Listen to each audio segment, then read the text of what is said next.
Bonjour, Adrien Cusimberch, directeur de clientèle chez U2U. Je vais aujourd'hui vous expliquer ce que c'est qu'un UGC, un User Generated Content. Vous avez sûrement déjà vu les vidéos de Cyprien, Rémi Gaillard, Norman sur YouTube. Eh bien, derrière ces vidéos, il n'y a qu'une seule personne qui filme, fait le script, fait le comédien. Et cette personne, en fait, c'est un amateur passionné. Donc, le UGC, donc le contenu généré par l'utilisateur, c'est simplement l'expression de ce qu'est le Web 2.0, c'est-à-dire que ce sont les utilisateurs qui prennent le pouvoir et qui vont créer du contenu.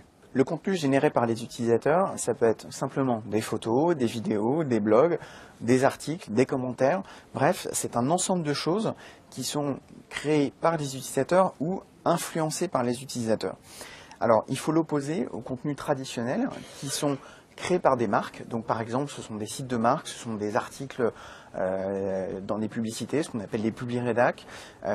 C'est tout cet ensemble de choses qui forment la communication plus traditionnelle, contrairement au contenu généré par les utilisateurs, qui est plus une communication Web 2.0. Les utilisateurs prennent le pouvoir. Le contenu généré par l'utilisateur, c'est aussi un bon moyen, pour ceux qui le pratiquent, de s'enrichir intellectuellement, de trouver des nouveaux centres d'intérêt, de se former, d'explorer des nouveaux domaines.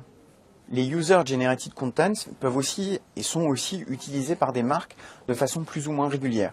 Vous avez sûrement déjà vu ou déjà participé à des concours où il fallait envoyer une photo, où il fallait écrire pourquoi est-ce qu'on aimait telle ou telle marque.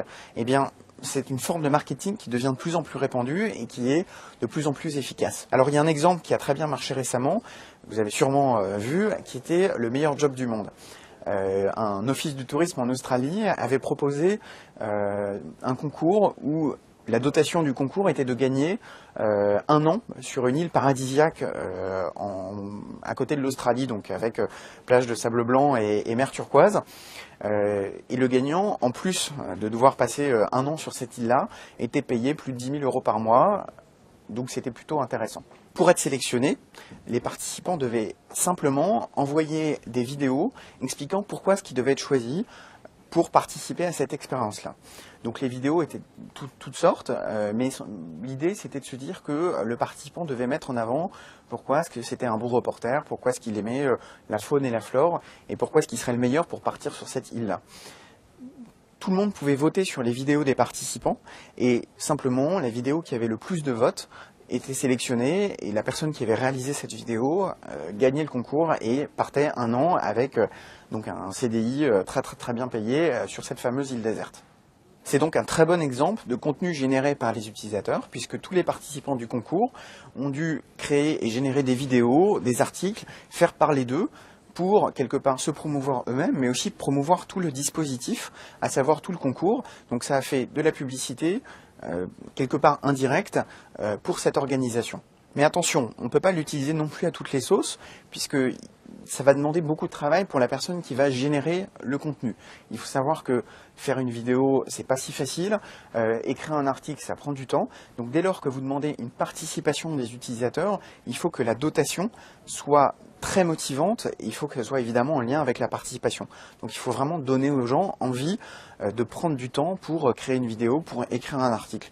Il faut donc manier ce dispositif avec beaucoup de précautions. On ne peut pas l'appliquer partout. Il ne faut pas juste le faire en disant bah tiens je vais faire ça comme ça sans construire derrière une vraie stratégie. Et il faut vraiment bien réfléchir en disant voilà pourquoi est-ce que les gens vont s'impliquer pour moi, pour ma marque. Voilà, vous savez maintenant que le UGC, c'est pas juste un cinéma, c'est aussi du contenu généré par les utilisateurs et que c'est un bon moyen pour les marques de demander de l'implication à leurs fans, aux personnes qui sont intéressées et que c'est aussi un bon moyen pour les utilisateurs de découvrir des choses, découvrir des nouveaux domaines et surtout apprendre.